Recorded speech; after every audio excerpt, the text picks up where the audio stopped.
Isang mapagpalang araw po sa lahat ng ating manonood, lalong-lalo na ang ating mga member consumer owners o MCO. Muli, malugod po namin kayong tinatanggap sa ating another episode of Bantay Kuryente Video Podcast. At ngayong araw nga po ay makakasama po natin ang President ng Notre Dame of the Diangas University at lead convener of Hinabi. Narito po si Brother Manuel De Leon. Magandang araw po, brother. Magandang umaga po sa inyo at sa ating mga tagapagpakinig at nanonood. Ayan. So, Brother Manuel, ano po ba ang pangunahing mitsa na nagtulak po sa inyo upang maging ganito ka-vocal at aktibo sa pagtalakay ng issue sa Socoteco 2 at Ignite Power? Alam mo, bilang convener po ng Hinabi, ito po ay samahan ng mga kolehiyo at universidad sa city.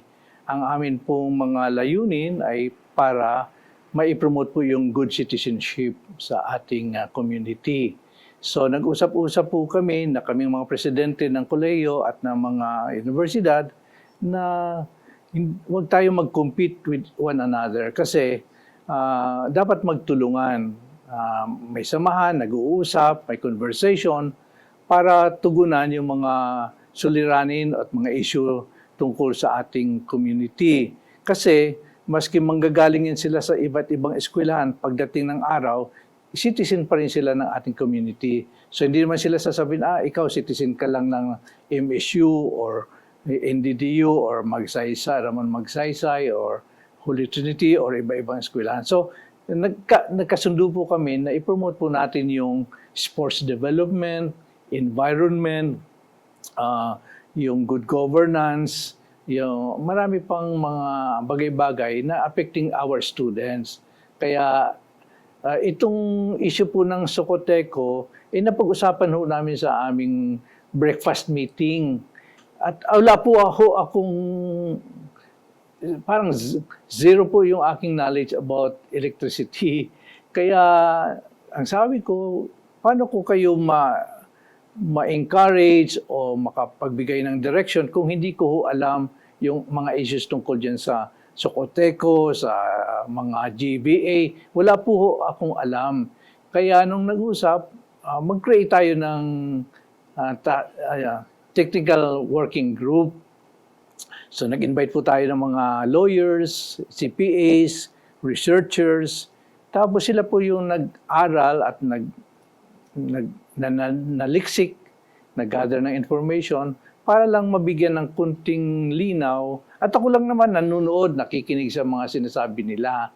So siyempre, nung mayroon akong little knowledge about it, nag-research na rin po ako. Kasi hindi naman pwede na ako yung leader, wala po akong alam.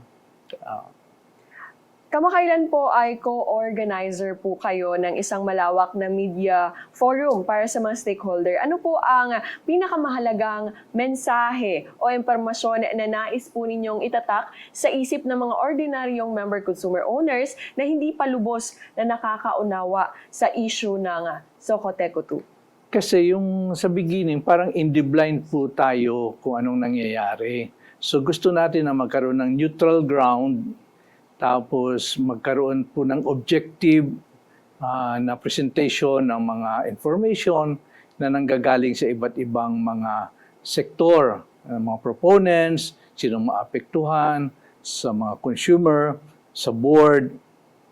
At yung naisipan po namin na ang media being the fourth estate na dapat sila yung bearer of messages, sila yung messenger ng mga messages, sila yung maging independent group na makatuwang namin bilang mga eskwelahan. Kasi sila yung may access sa information dissemination.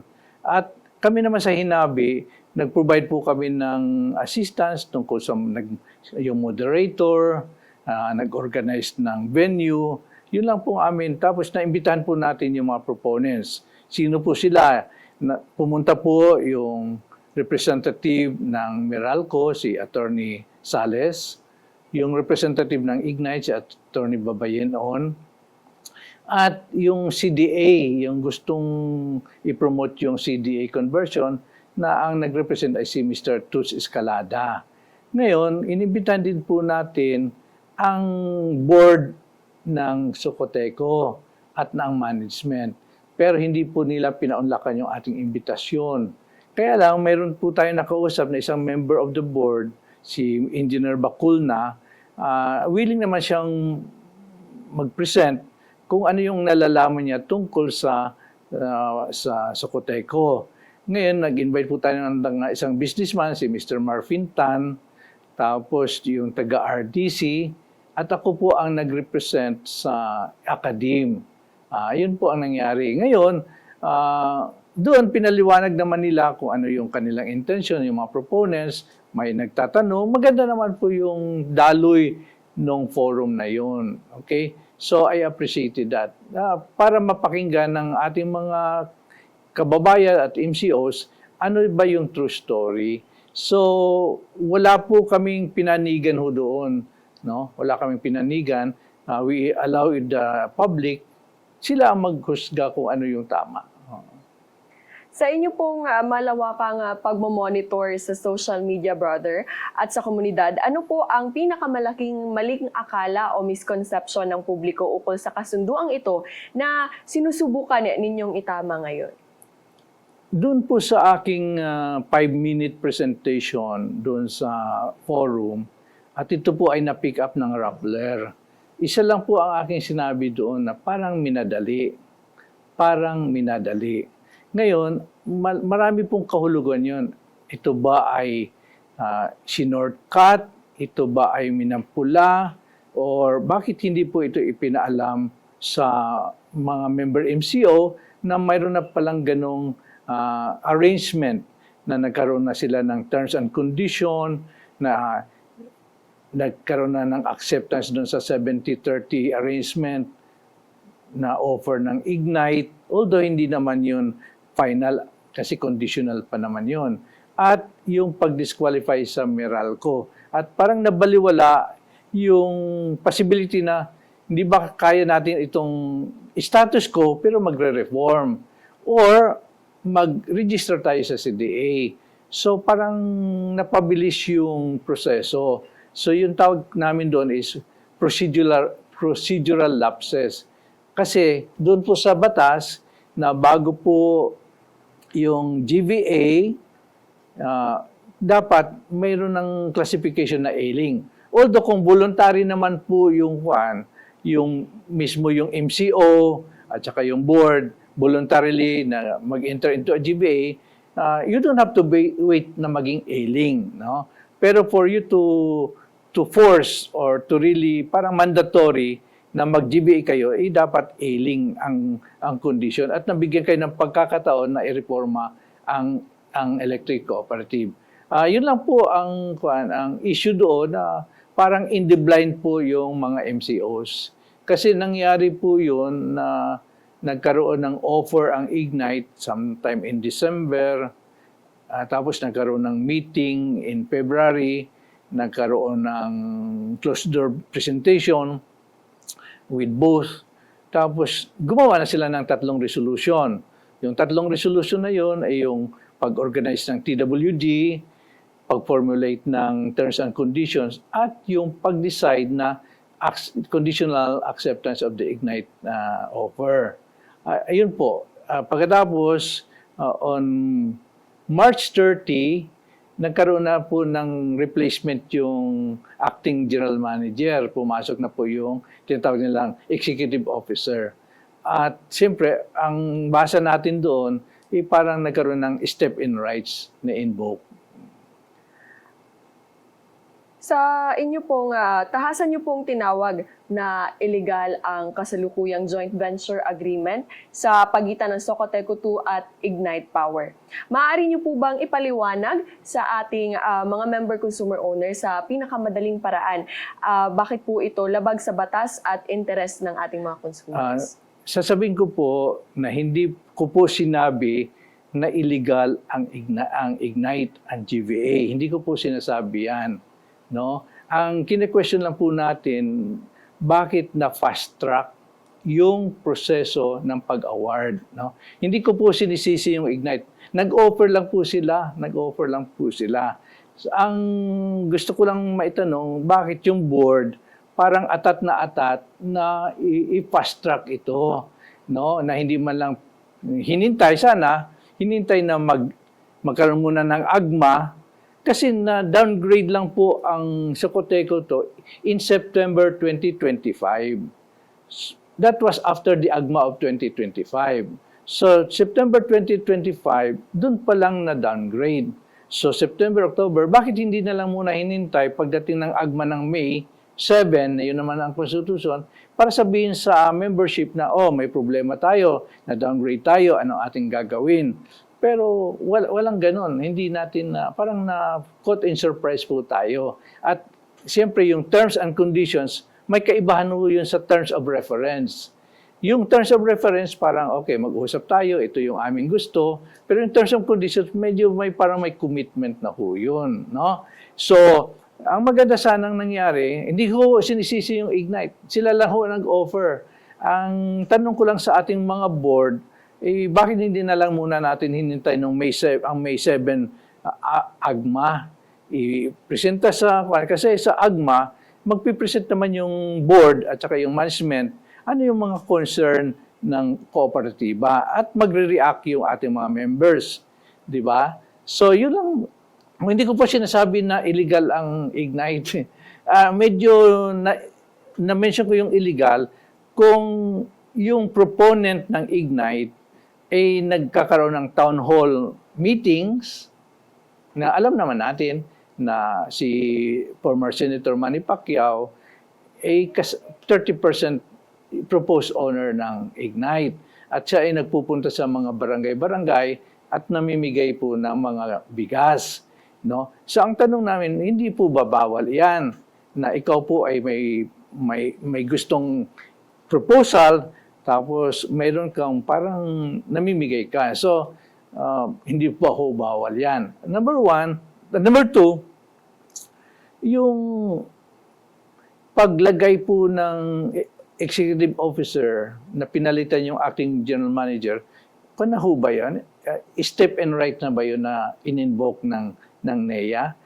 Para ka magkaroon ng step in rise, dapat healing yung EC, no? I think yun lang yung naisip ko na parang may procedural lapses. Ano po ba ang inyong reaksyon sa depensa ng pamunuan ng Socoteco 2 na ang pagpasok sa kasunduang ito ang tanging paraan upang ma-modernize ang sistema at matigil ang nararanasang mga brownout sa Zansan at sa karatig na lugar? Okay, tatanggapin po natin na mayroon po tayong problema sa system laws, no? At gusto ko pong sabihin na tama po yung sinasabi na 12.75% o umabot pa ng 15% ang nawawala na kuryente dahil sa technical at non-technical system laws, no? Which is not acceptable to NEA kasi ang benchmark is only 8.5 something. Kasi pag lumampas dun sa 8.5, hindi mo na pwedeng ipasa yung ninakaw na ang cost ng ninakaw na kuryente sa mga consumers. So may benchmark po 'yun, no? So malaking points po 'yun sa pag-downgrading. Pangalawa, yung abnormal occurrence ng mga brownouts. At lahat naman tayo ayaw natin ng brownouts, no? Maski ikaw ay negosyante, masisira yung iyong negosyo. Ikaw estudyante, madidisturb yung iyong pag-aaral, yung mga nasa ospital, baka apektado yung mga may sakit. Malilit na negosyante, apektado, mainit, walang aircon, sa pagtulog natin, apektado. So ayaw po natin nun yun. So mataas po yung percentage of the occurrence of brownouts. Number 3, sa financial statement po nila, lumalabas na every year, negative. Although doon, naki-question ang sabi naman nila, negative yan kasi mayroong depreciation. Pero na-accumulate na yung deficit in 2024, 1.5 billion at sa latest yata, umabot na ng 2-point-something billion. So, kung titingnan mo yung financial statement, ano yung dahilan bakit negative ang audited financial statement. So, yun subject for audit naman ho yun. Trabaho yan ng auditor at ng NEA. At kung meron man silang pinadalang forensic auditors, dapat lang ho na gawin ho yun. Tapos isabihin sa mga members na ito yung aming findings. At kung may nagkamali o may nag-abuso, dapat filean ng kaso, di ba?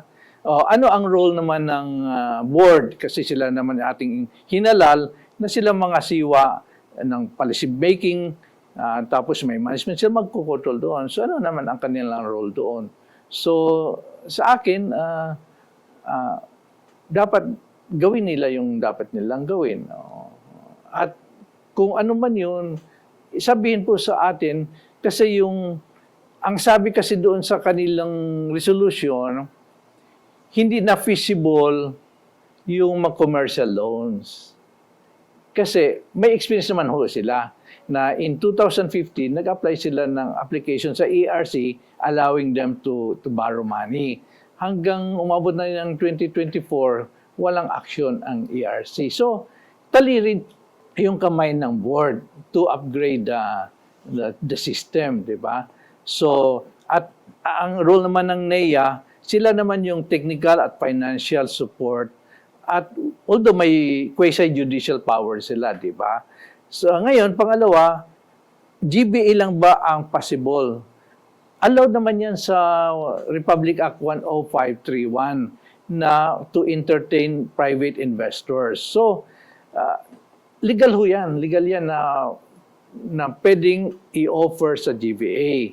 No? Kaya lang, sana nag-create ang board ng study group, feasibility study, na maggawa sila ng options. We will borrow money. Ano bang ang implication yan? Advantages, disadvantages? O kung ilalagay natin sa GBA, ano ba ang hatian? Bakit 70-30 kaagad? Kaninong formula yan? Hindi ba yan ma-negotiate? Kung partnership, bakit minor lang tayo na tayo naman ang may-ari? No? Magkano ang total capitalization or network ng Socoteco? Hindi yan nasabi sa MCO. So, para mo ma-determine yung hatian ng 70-30 at magkano ang pera na papasok, dapat alam mo yung total value ng ng electric cooperative. Hindi natin pwedeng i-compare sa Negros kasi hindi natin alam magkano ang total gross income ng Negros, ng Sineco compared to Socoteco. So dapat mayroong grupo ng mga expert na sila ang mag-aral ng mga figures. Ayun lang naman siguro, no? Binigyang diin po ng sangguniang panglungsod ang mga anomalya ukol sa bilyong pisong disbursement na walang sapat na documentation at ang 59 million pesos remarketing proceeds. Bilang watchdog ng komunidad, ano po ang tingin ninyo sa pananagutan ng Board of Directors at ng National Electrification Administration, NEA, sa krisis na ito? Kasi yung issue po ng cash advances at non-liquidation. So dapat ang board mayroong palisiya about advances. Sila ang gumagawa ng polisiya na dapat susundin ng management. Kung hindi yan nasusunod, dapat ang board siya maghahabol doon sa mga management or officers na may mga advances. Bakit po na-allow yan? So, it's a governance problem. No? At tayo mga MCO, dapat concerned tayo doon. Bakit mayroong failure of governance on the part of the board? Doon naman sa remarketing, yung remarketing kasi ganito, pag umorder kayo ng kuryente sa isang generation company at hindi mo nagamit at nabili na yan, siyempre yung sobra na hindi nagamit, ibibenta mo uli, kaya remarketing. Binenta yon, pero dapat yung income doon sa pagbenta ng excess, isuli mo sa consumer kasi binayaran na yon ng consumer. Ang ginawa ng management, ginamit nila sa operation. Bawal ho yun. Ayan ang nasilip ng NEA. So, siguro kung may sinong nagkamali doon, dapat maging accountable siya. Kung sakali po bang formal na magsampa ang Sangguniang Panglungsod ng General Santos at iba pang concerned MCOs laban sa pamunuan ng Socoteco 2 at mga opisyal ng NEA, paano po makikipagtulungan o susuporta ang inyong hanay sa legal na hakbang ito? Ito pong mga batas na ginawa ay to protect the public for the common good, no, 'di ba? Ngayon, pag may lumabag po doon sa batas, dapat lang pong kasuhan, 'di ba? Ngayon, kung ilalagay naman yan, may due process naman tayong tinatawag. So, it doesn't mean na pag kinasuhan mo, guilty na yung tao. So, kung talagang hindi madala sa magandang usapan, maging transparent, may pagtanggap ng pagkakamali, di kasuhan natin at ang judge na mismo through evidence ang magde-decide kung sino ang tama at mali, 'di ba? So, pero matagal na proseso kasi 'yan eh. Matagal na proseso. Alam mo naman natin yung legal battles, tumatagal 'yan, umaabot pa 'yan sa Supreme Court, tatagal 'yan ng mga taon. Meanwhile, magsasuffer yung serbisyo ng Socoteco. So, sa akin, kung pwede mapag-usapan, magkaroon ng tinatawag natin na restorative justice, pag may pagkakamali, ayusin, at tanggapin kung may na-damage, ibayaran yung na-damage. Mas magandang approach, yung restorative justice, kaysa yung adversarial justice system na punitive. No? So, sa akin, malaya naman, yan naman ang justice system natin, which is adversarial. Pero kung madala natin sa mga amicable settlements, sa dialogue, mag-usap, inaasahan sana natin yung board, makipag-reach out doon so hindi naniniwala sa GBA, mag-usap, baka makakita tayo ng win-win situation, no? Para maayos ito. Wala akong problema sa Ignite na nag-offer ng tulong. Kung gusto nilang kumita dahil sa negosyo, karapan nila kasi businessman yan sila, di ba? Businessman yan sila. So hindi na we do not take it against them, no? Eventually kasi ang MCO naman ang magde-decide kung yes or no. Pero sana bago dumating yung puntong yon na magde-decide tayo, mayroon tayong alam sa ating mayroon tayong enlightened judgment. At yun po ang naging role ng school. Ang gusto lang po namin na ihayag yung numbers namin, pwede po naming madepensan yung aming data kasi hindi naman ko gawa-gawa yun, hindi ko gawa-gawa yun. Mayroon sa NDDO, mayroon kaming research department, mayroon kaming mga economists, mga researchers, statistician. Tapos, binabalidate namin yung aming data. No? So, yun lang para ipakita sa ating mga members na ito yung numbers and numbers do not lie. Hindi po bihirang makatanggap ng pangbabatikos o panggigipit ang mga individual na lumalaban sa malalaking korporasyon at institusyon. Ano po ba ang mga personal o kolektibong hamon na kinakaharap po ninyo ngayon sa pagpapatuloy ng advokasiyang ito? Alam nyo, sa edad kong ito, 68 years old na ako, retire na dapat. No? Pero, in fact, ang gusto ko lang sana mag-relax. Mahilig po ako mag-videoke. After the office, nagbi-videoke, nagluluto, namamasyal, no? Nag-garden. Yun po yung aking kasiyahan. Pero nung naisip ko na yung kuryente, usapan sa kuryente, na very basic, more than sa pagkain, sa tubig, ang kuryente ay mahalaga. At ito po ay mag-aapekto sa ating mga generations. Ngayon, kung ako ay mananahimik lamang, tapos magulo po ang ating community dahil polarized na po tayo dahil sa mga maling information, nag-decide na po ako sa sarili na ilabas ko na po yung aking mga nalalaman dito para ma-enlighten po yung ating members. So, kung may pagbabatikos man, part siguro yan ng ating, yung kapalit ng gusto nating na maasaayos yung ating lipunan. No? Kasi sa ating lipunan, sa eskwelahan, tinuturo natin yung honesty, kaayusan, yung katarungan, maging fair tayo, serbisyo sa bayan. Eh kung mananahimik lang tayo tapos magulo yung ating lipunan at wala kang sasabihin, eh parang inabandon mo na yung iyong responsibility. Kaya we will promote participation kasi tinuturo natin sa eskwela na magtulungan, cooperative learning.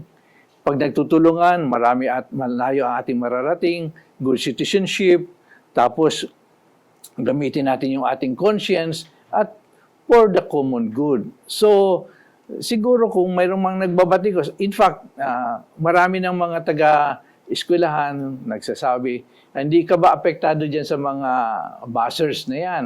Sabi ko, mayroon nga akong post na lumabas. Normally, aking mga post, mayroon 5 comments, 10 comments. May dumating na mga 600 comments, 140,000 views. So, alam naman natin mga trolls yan. No? Mga trolls. So, wag na natin pong pansinin yan. No? Ang totoo, inilabas namin yung aming figures. Kung meron pong medyo mali doon sa aming figures, pwede naman nating ayusin yun. No? Pero hanggang ngayon, yung aming mga researchers, hindi po ako may gawa nun. May mga researchers po tayo at meron po kaming basihan. Maliban po sa mga forum at ingay sa social media, ano po ang susunod na malaking hakbang ng inyong grupo upang pwersahin ang pamunuan ng Socoteco 2 na makinig sa hinaing ng mga MCO? May balak ba kayong maglunsad ng malawakang mobilisasyon o lagdaan ng petisyon? Alam niyo, may yung Diocese of Marbel very concerned about this, no? Kasi cover nila yung Sarangani, yung Pulumulok, Tupi, Jensan. So medyo nababahala po ang ating simbahan doon sa mga kalituhan. So magpapalabas po si Bishop ng statement. Ang alam ko marami rin pong mga grupo na magpapalabas ng mga statement. Yung Regional Development Council, narinig ko magpapalabas din, no? Actually, ang panawagan lang naman is magkaroon ng transparency, accountability, at good governance. At allow the MCOs na mag-decide na walang pressure, walang intimidation, at based on the truth, no? So, kami naman, ako, personally, wala po akong balak na mag-rally or what. Wala po. Ang sa akin lang, naglalabas lang po ng aking information sa aking sa Facebook. Numbers lang naman ho yun at kunting analysis at interpretation. Kung tama or mali yung aking interpretation, opinion ko ho yun. No? Wala po akong balak na maging hindrance sa kung sino man dyan na may balak. No? Kung mayroong naniniwala sa akin, thank you. Kung wala, thank you din. No? Pero at least, yung mga tao dyan sa NDDU at saka sa mga hinabi, I have provided them with the information. Bahala silang mag-balance kung sino po ang papaniwalaan nila. Para po sa mga general at mga consumer sa buong franchise area ng Socoteco 2 na kasalukuyan pong nagtitiis sa mataas na singil at madalas na brownout. Ano po ba ang inyong panawagan sa kanila upang maprotektahan ang kanilang karapatan bilang may-ari ng kooperatiba?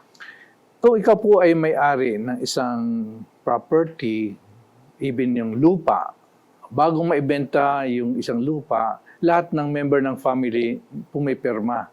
Kung ikaw ay may-ari ng bahay, bago mo papasukin yung isang tao sa iyong pamamahay, ay nagpapaalam. So, tayo po ang may-ari ng Socoteco 2. MCO, Member Consumer Owner.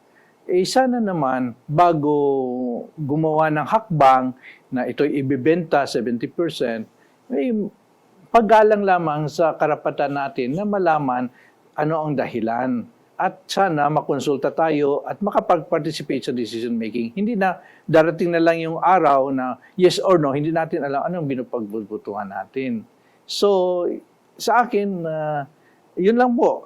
As an educator, responsibility ko po yun na magturo ng tamang ng prinsipyo ituro natin sa ating mga mag-aaral, sa ating mga kababayan, na maging mapanuri, maging critical thinker, at wag lang yung pansarili. Kasi hindi lang tayo nabubuhay sa ating sarili, para rin sa ating kapwa. Kung sa akin, kung ako lang ang isipin ko lang yung aking pansarili, take care of my own backyard, maayos nga yung aking backyard, pero yung kapaligiran na hindi maayos, hindi rin po maganda.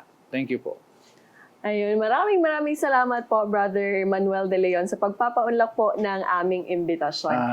Thank you po at sana naman masolusyonan po natin itong ating problema sa madaling panahon kasi tayo po ang apektado nito. Thank you. Ayan, para po sa lahat ng ating mga manonood at member consumer owners, muli maraming salamat po sa inyong pakikinig at naway magkaroon po tayo ng linaw sa lahat po ng mga nangyayari ngayon at ito po ang pinakamahalagang hakbang upang tayo ay magkaroon ng informed decision making. Muli, kita-kits po sa susunod na episode ng ating Bantay Kuryente Video Podcast.